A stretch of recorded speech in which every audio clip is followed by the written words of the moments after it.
Now people are like, why do you put yourself through this pain? Why do you go through this difficulty? Why do you go through this hard training? You don't know the endorphins that it releases, man, the happy hormones. I feel so good after exhausting myself, after crushing it, after working so hard. There's a sense, there's an inner sense. And that, just like that in the physical world, Allah created that in the spiritual sense. When you and I develop, we find comfort in sabr.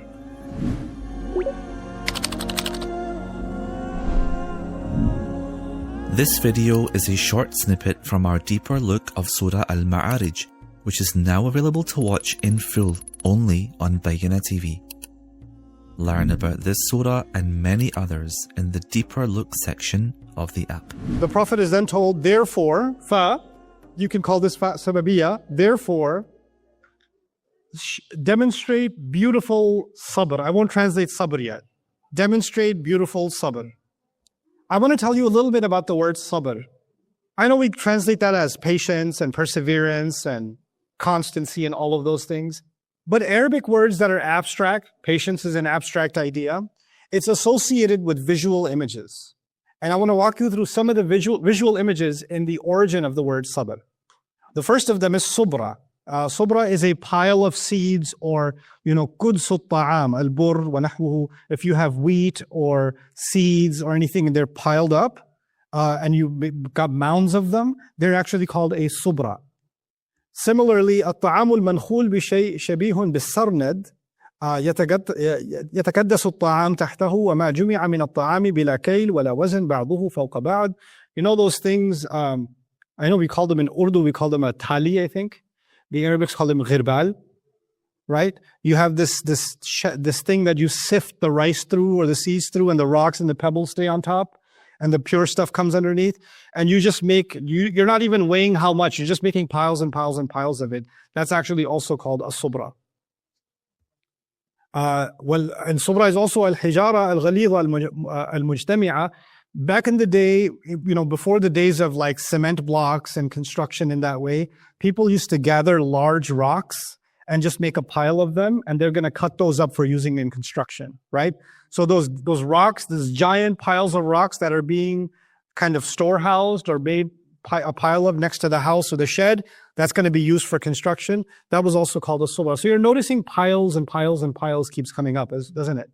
Right? And layers upon layers. This is a little bit gross, but still, والصبر ما تلبد في الحوض من البول والسرقين والبعر. People who've been to a village, they know. And this is something I first saw in Pakistan, and I didn't know what it was. So in Pakistan, when I was a kid, we went on a train trip, and you go through a village, and this is mud houses, right? And the mud houses have these mud pancakes on the wall. Okay? You're like, what's that? Is that? So you find out that's actually animal, manure, and they make those animal poop cakes on the wall, and they use that to burn fires, and they use that for fertilizer. They use it for multiple purposes. Okay, so gives a new perspective to cooking. But but the fact that it's piled together is actually why it's also called a sabra. Similarly, another dimension of the word sabr is sabarun, with a fatha. Sabarun is al-jamad. It's actually frozen ice, or ice. Ice blocks are also called sabr in Arabic. Was-sibara simamul qarura. The lid of a bottle, the cork on a bottle that holds everything in, is also called a sibara. So far we've got two kinds of themes: something piling up atop each other, and something that stays solid, or something that's contained, like the water is contained in the ice, or the materials contained inside the lid of the bottle. وَالصَّبِيرُ السَّحَابُ الْأَبْيَضُ الَّذِي يَصْبُرُ بَعْضُهُ فَوْقَ بَعْضٍ دَرَجًا. Clouds that pile on top of each other, they feel like they're climbing on top of each other. They're actually called sabir. And snow mountains are also called sabir, because the snow is piling on top. Right? So that's why they're called sabir also. Sabir mutakathif. So tarakumu shay, basically the overall meaning of the word sabr has to do with things that pile atop each other. أو تكتسه مع تزايده أو دوامه على حالته. So two elements that come out are things that are piled on top of each other and things that remain solid, like ice. or things that remain contained, like the contents of a bottle that's been corked, that's been lid, that the lid is placed on it. Okay. Last one, wanabatu sabr. There's a plant called sabr. Some of you that are into plant stuff may know aloe or aloe vera. That plant is actually called sabr in Arabic, and it's a very bitter plant, even though it has many medicinal healing qualities. So it's great for skin, digestion, all kinds of stuff, but it tastes terrible.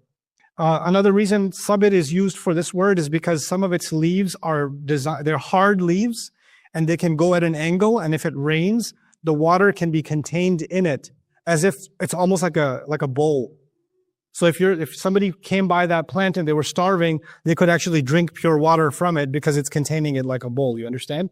So another meaning of the word containing, وَثَبَاتُهُ فِيهِ. So anyway, so these are the visual sort of associations with the word sabr, and from it came the meaning that we now know, حقيقته الثبات للمصيبة, that when someone remains firm no matter how hard things get, أو المشقة والتماسك والاستمرار فيما هو عليه, and when you keep doing what you're doing. So if you want to understand sabr, there's a negative sabr and a positive sabr, to make it super simple for all of you. Negative sabr, positive sabr.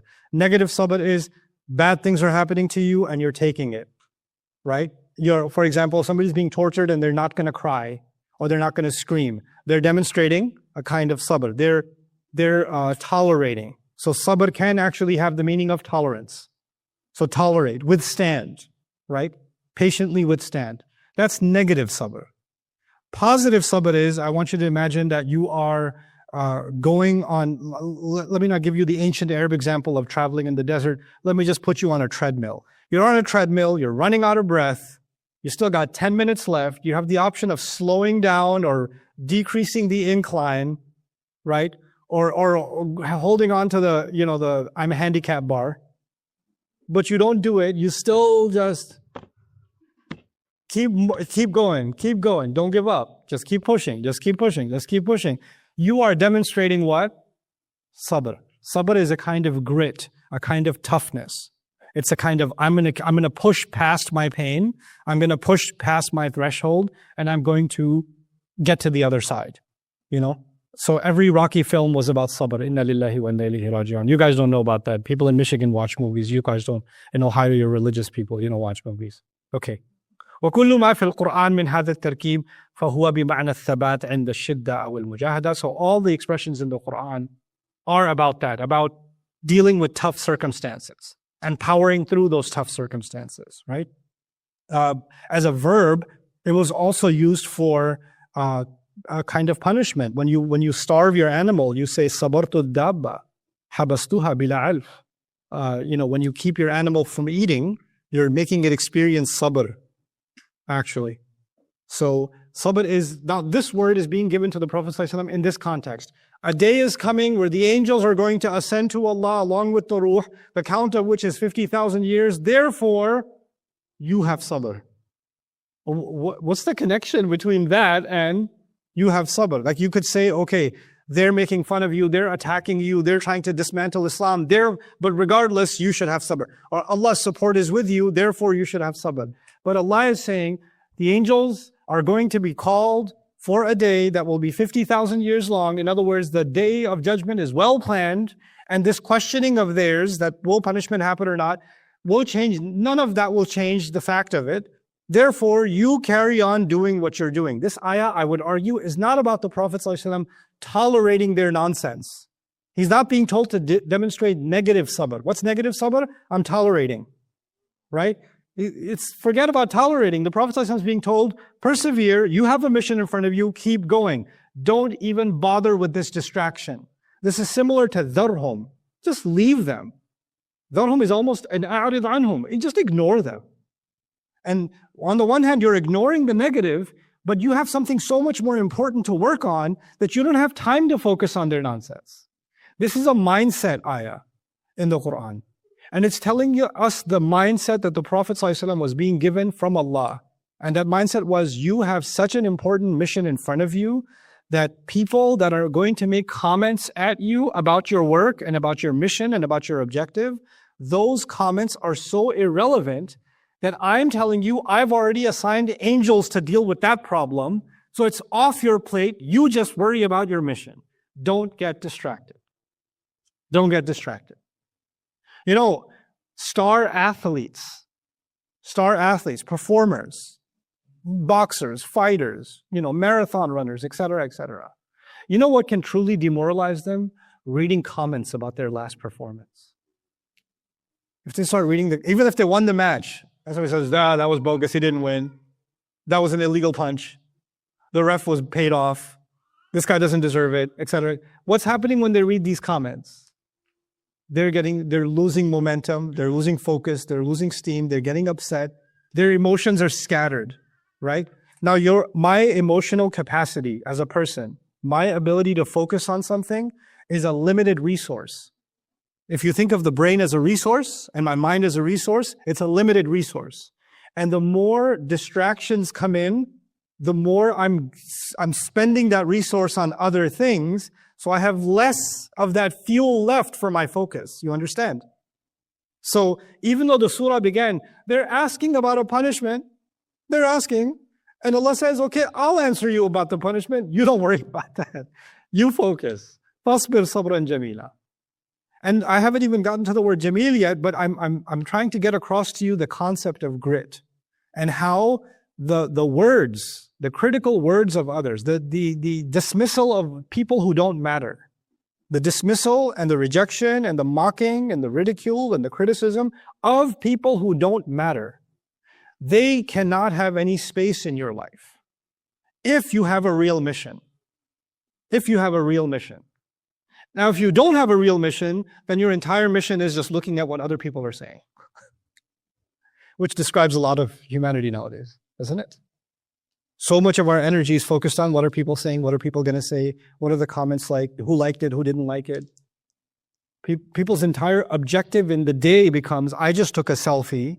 I went through 18 different filters to find out which filter is most likely to get me some appreciation. And they post up this pathetic photo of themselves and they're waiting for the mashallah or the heart or the, which color heart? Why was there a black heart? I thought there would be pink hearts. Why was it, this is the highest objective. If that's your objective, then this is not for you. These ayat are not for you. These ayat are for the Messenger sallallahu alaihi wasallam, who's been given an objective in his life, and that objective is far too important for this noise to get in the way. That's just noise.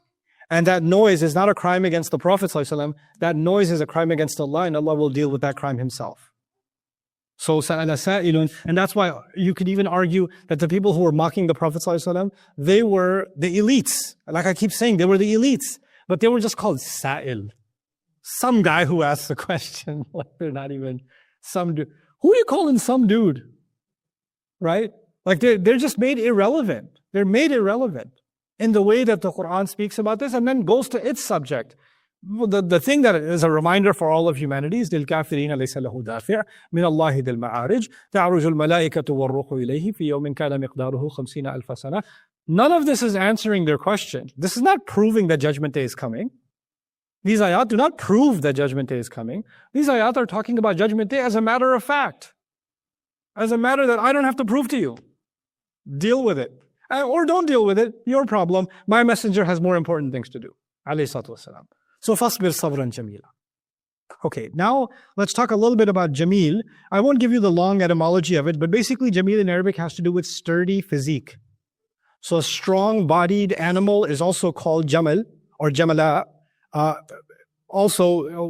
Unfortunately, I don't know how, but in the classical Arabic dictionary, overweight women keep coming up. I don't know why, but they keep coming up. So jamul is the Arabic word for imra'atun samina. So it's mashallah lady is called a imra'a samina or jamul. Please, now, I know for some of you, you will learn no Arabic vocabulary, but jamul you wrote down. Like I'm going to use this. I'm going to text my sister right now. Hey, Jamul. Like, a python or a thick, snake is actually called a jamil. A thick rope is called a jummal.